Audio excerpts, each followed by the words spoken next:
Respected viewers, मैं guarantee के साथ कह सकता हूँ कि आज वाली वीडियो उन लोगों के लिए बहुत ही इम्पोर्टेंट है पड़ी जो इंग्लिश सेंटेंस बनाना चाहते हैं, जिनको इंग्लिश सेंटेंस बनाना नहीं आता और वो फर्स्ट अटैम्प्ट करना चाहते हैं, चाहे वो किसी किस्म का एग्ज़ाम हो या किसी के सामने इंग्लिश स्पीकिंग करनी हो, तो आप इंग्लिश सेंटेंस सीख के इंग्लिश स्पीकिंग कर सकते हैं। तो वीडियो को एंड तक ज़रूर देखें और ये वीडियो आपके लिए कारआमद होने वाली है।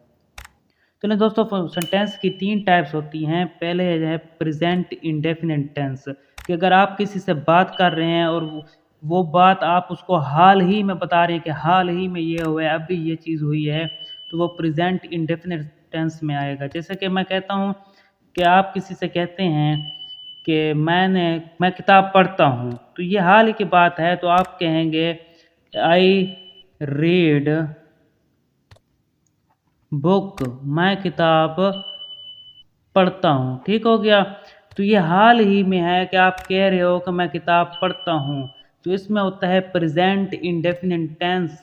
प्रेजेंट इंडेफिनिट सेंटेंस बनाने के लिए ज़रूरी है कि आप हमेशा वर्ब की पहली फॉर्म इस्तेमाल करेंगे और उसके साथ अगर लगाना होगा तो एस या फिर ई एस का इजाफा करेंगे। अगर तो आप लफ्ज़ इस्तेमाल कर सकते हैं कि मैं, आई, दे,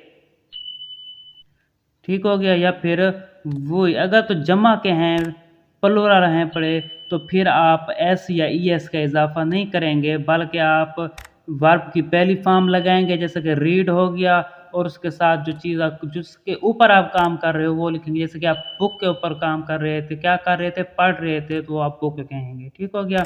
लेकिन अगर इसके अलावा ही, शी, इट है, तो फिर आप एस और ई एस का इजाफा करेंगे। इंशाल्लाह मैं नेक्स्ट वीडियो बनाऊंगा जिसमें मैं आपको बताऊंगा कि किस जगह एस लगाना है और किस जगह ई एस।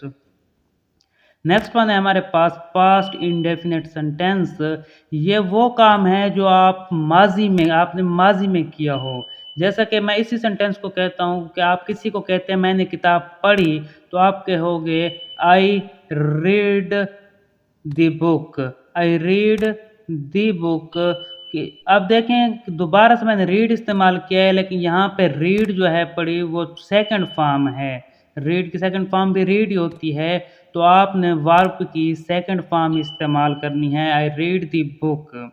इसमें एस और एस की कोई बात नहीं होती, यहाँ सिर्फ सेकंड फॉर्म ही लगानी होती। जैसे कि आई कॉल्ड यू, मैंने तुम्हें बुलाया था। उसके बाद है फ्यूचर इंडेफिनिट सेंटेंस है पढ़ा, कि आप कोई मुस्तकबिल में काम करने जा रहे हैं और आप अपने दोस्त को बताते हैं कि मैं ये काम करूँगा। जैसे कि आप कहते हो कि मैं किताब पढ़ूंगा, तो आप कहते हो आई विल रीड या आई शैल रीड बुक, आई शैल रीड बुक। तो इसका क्या है, आई शैल रीड बुक। तो इस फ्यूचर इंडेफिनिट सेंटेंस बनाने का क्या है मेथड, कहते हैं कि विल और शैल इस्तेमाल करें, उसके साथ वर्ब की पहली फॉर्म। जैसे कि मैंने यहाँ इस्तेमाल किया है आई विल और उसके साथ वर्ब की पहली फॉर्म रीड इस्तेमाल की है। तो आप भी इस तरह से सेंटेंस बनाकर दोस्तों के सामने इंग्लिश बोल सकते हैं। मज़ीद इंग्लिश के सेंटेंस जानने के लिए और इंग्लिश के बारे में जानने के लिए मेरे चैनल को सब्सक्राइब करें, लाइक करें, दोस्तों के साथ शेयर करें, ताकि आपको भी फ़ायदा हो, आपके दोस्तों को भी फ़ायदा हो। शुक्रिया। और अगर तुम लोग नए हो तो सब्सक्राइब करो, वो जो लाल वाला बटन है उस पर फूट फेंक के मारो या फिर मोमबत्ती, मुझे नहीं पता, बस क्लिक हो जाना चाहिए।